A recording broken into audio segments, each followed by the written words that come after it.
รงเรียนจีนแห่งนี้เพิ่นได้จัดงานเฉลิมฉลองวันครบรอบ80 ปีของการสร้างตั้งโรงเรียนขึ้น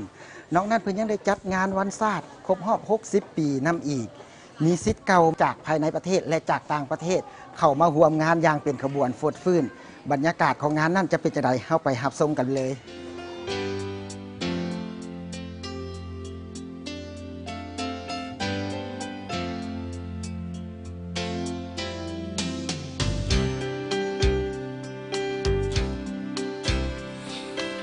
ในมื้อที่ทีมงานมาถ่ายทำแม่นกงกับวันที่19เดือน9ปี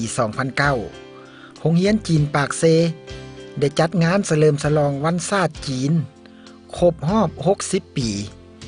และงานครบรอบโรงเรียนจีน80 ปีขึ้นซึ่งมีศิษย์เก่าที่เคยเรียนจากโรงเรียนแห่งนี้หลั่งไหลกันเข้ามาร่วมในงานเป็นจำนวนหลวงหลายเฮ็ดให้โรงแรมน้อยใหญ่ถูกใช้บริการเต็มไปด้วยผู้คนอย่างคึกคืนก่อนจะเริ่มมื้องานตอนค่ำคืนเพิ่นได้จัดงานเลี้ยงสังสรรค์ของบรรดาศิษย์เก่าขึ้น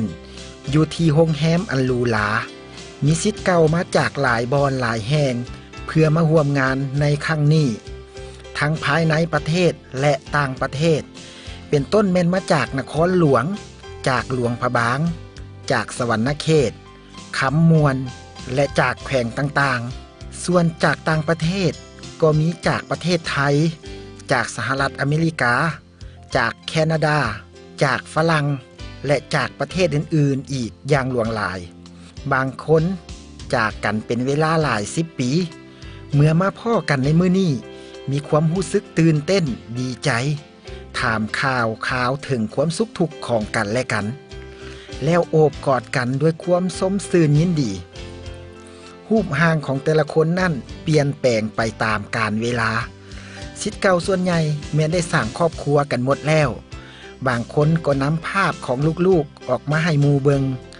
บางกลุ่มก็ถ่ายรูปกันอย่างเป็นขบวนในด้านการงานบางคนก็มียศมีตำแหน่งเป็นหัวหน้าหัวตาแตกต่างกันไปอย่างใดก็ตามถึงว่าจะมีหลายอย่างเปลี่ยนแปลงไปก็ตามแต่สิ่งที่คงอยู่ก็คือมิตรภาพและความทรงจำถึงความหลังที่แสนสดชื่นทุกคนได้เล่าถึงเรื่องเก่าๆในสมัยเป็นนักเรียนความสนุกสนานความเบิกบานมวลซื่นและความภาคเพียรในการเล่าหนังสือชีวิตเหล่านั้นถึงว่าจะผ่านพ้นไปแล้วแต่ความทรงจำถึงมันยังคงอยู่เป็นความสุขความภาคภูมิใจของแต่ละคนที่ได้ระลึกถึง